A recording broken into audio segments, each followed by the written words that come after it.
नमस्कार, स्वागत आहे आपल्या YouTube चॅनलवरती। या व्हिडिओमध्ये स्ट्रिंग बफर आणि स्ट्रिंग बिल्डर हे तीन क्लास आहेत ना, त्याचा डिफरन्स मी एक्सप्लेन करून सांगणार आहे। तर त्याचे काय कॉमन फीचर्स आहेत ना, त्याचा डिफरन्स मी या व्हिडिओमध्ये एक्सप्लेन केलेला आहे। बघा कोणकोणते फीचर्स त्याचा डिफरन्स आहे। तो पहिलं काय mutability, second thread safety, third performance आणि फोर्थ काय यूज केस।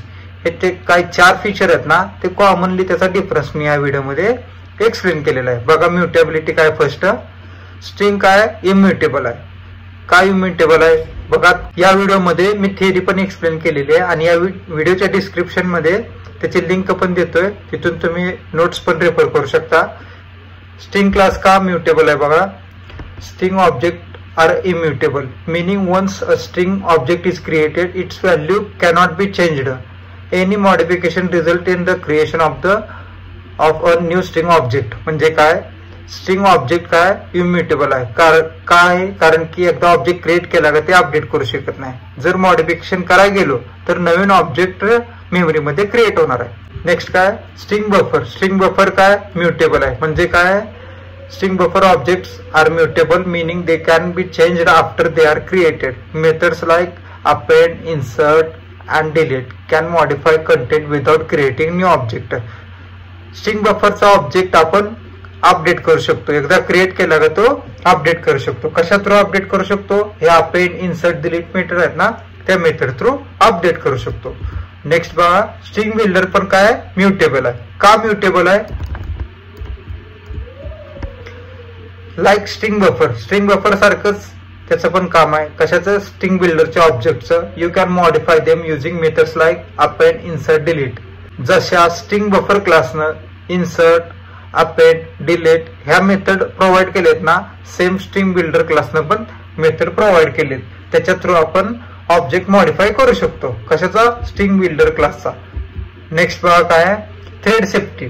थ्रेड सेफ्टी कधी येते, ज्यावेळेस मल्टिपल थ्रेड्स एका ऑब्जेक्टला ऍट अ टाइम ऍक्सेस करत असतील त्यावेळेस थ्रेड सेफ्टी येत असते। पहिलं काय स्ट्रिंग क्लास थ्रेड सेफ आहे। का थ्रेड सेफ आहे, कारण की एकदा ऑब्जेक्ट क्रिएट केला तो अपडेट करू शकत नाही आपण। जर करायला गेलो तर नवीन ऑब्जेक्ट मेमरीमध्ये क्रिएट होत असतो।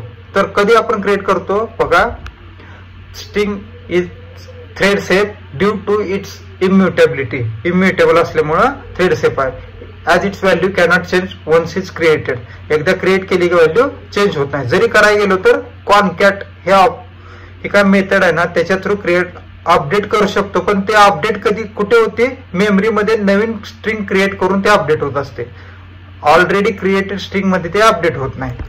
नेक्स्ट बघा काय string buffer. String buffer thread safe काय बघा,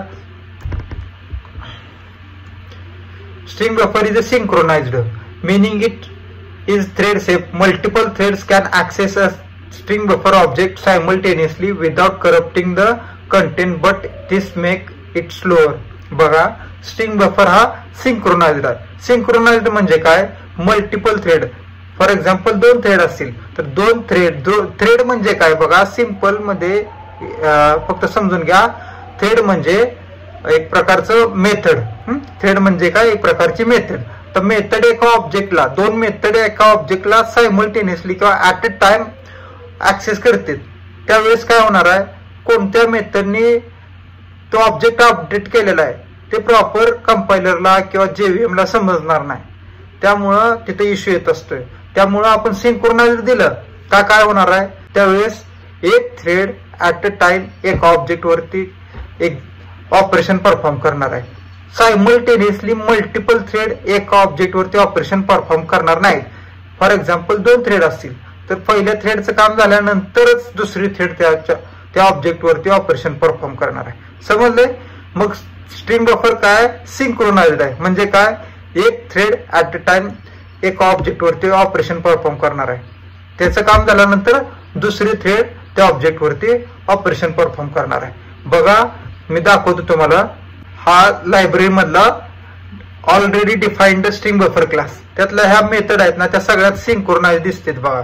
सिंक्रोनाइज हे कीवर्ड दिसते का, ते काय सांगत असतं की ऍट अ टाइम एका थ्रेडनं एका ऑब्जेक्ट वरती ऑपरेशन परफॉर्म करायचं, दुसऱ्या थ्रेडनं त्या ऑब्जेक्ट वरती ऑपरेशन परफॉर्म करायचं नाही। समजले? नेक्स्ट बघा काय स्ट्रिंग बिल्डर.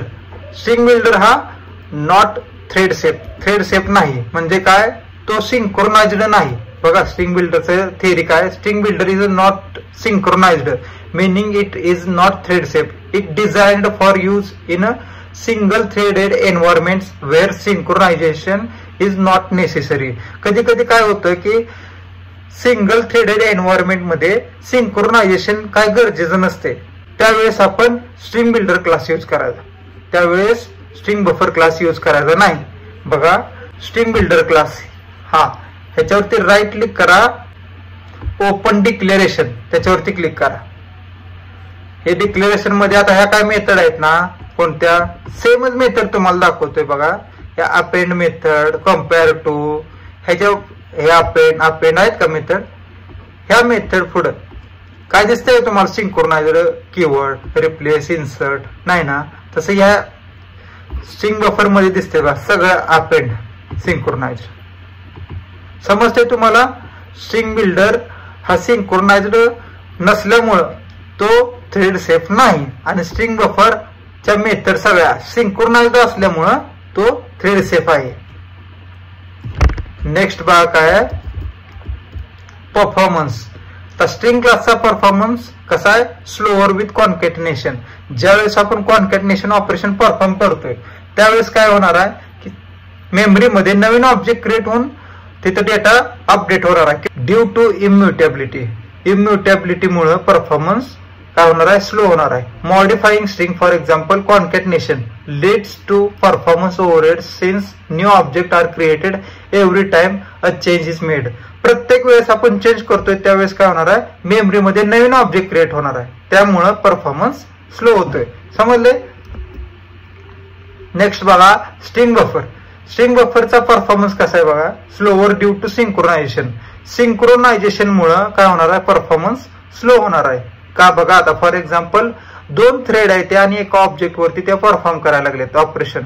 तर ऑपरेशन परफॉर्म करताना पहिली थ्रेड आहे ना तिला 5 मिनिट लागतात वेळ आणि दुसरी थ्रेड आहे ना तिला 10 मिनिट वेळ लागतोय. तर सिंक्रोनायझेशन असल्यामुळे पहिल्या थ्रेडचं वर्क झाल्यानंतर दुसऱ्या थ्रेडला त्या ऑब्जेक्टचा ऍक्सेस भेटणार आणि दुसरी थ्रेड त्या ऑब्जेक्ट वरती ऑपरेशन परफॉर्म करणार.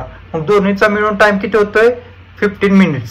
आता बघा सेमच स्ट्रिंग बिल्डर काय फास्टर विदाउट सिंक्रोनायझेशन. आता विदाउट सिंक्रोनायझेशन असल्यामुळं आता दोन थ्रेड आहेत त्या आणि पहिल्या थ्रेडला 5 मिनिटं टाइम लागतोय दुसऱ्या थ्रेडला 10 मिनिटं टाइम लागतोय. तर ते काय करते string builder at A time दोन्ही थ्रेडला ऍक्सेस देते. दोन्ही thread at A time work करणार आहेत. मग ज्या थ्रेडला जास्त टाइम लागणार आहे ना तेवढाच टाइम पूर्ण ते सॉफ्टवेअर घेणार आहे. त्यामुळे काय होणार आहे, स्ट्रिंग बिल्डरच्या ऑब्जेक्ट वरती जर दोन थ्रेड सायमल्टेनियसली वर्क करत असतील तर त्याला 10 मिनिट्स लागणार आहेत आणि स्ट्रिंग बफरला किती लागणार आहेत, 15 मिनिट्स लागणार आहेत. समजले. नेक्स्ट बघा यूज केस, म्हणजे स्ट्रिंग कधी यूज करायचा, वेन इम्युटेबिलिटी इज निडेड. ज्या वेळेस तुम्हाला इम्युटेबिलिटीची गरज असेल त्यावेळेस स्ट्रिंग क्लास यूज करायचा. स्ट्रिंग बफर कधी यूज करायचा, when mutability is needed and multi threaded environments. ज्यावेळेस तुम्हाला इम्युटेबिलिटीची गरज नसेल आणि मल्टी थ्रेडेड एन्व्हायरमेंटची गरज असेल त्यावेळेस तुम्ही स्ट्रिंग बफर क्लास यूज करायचा.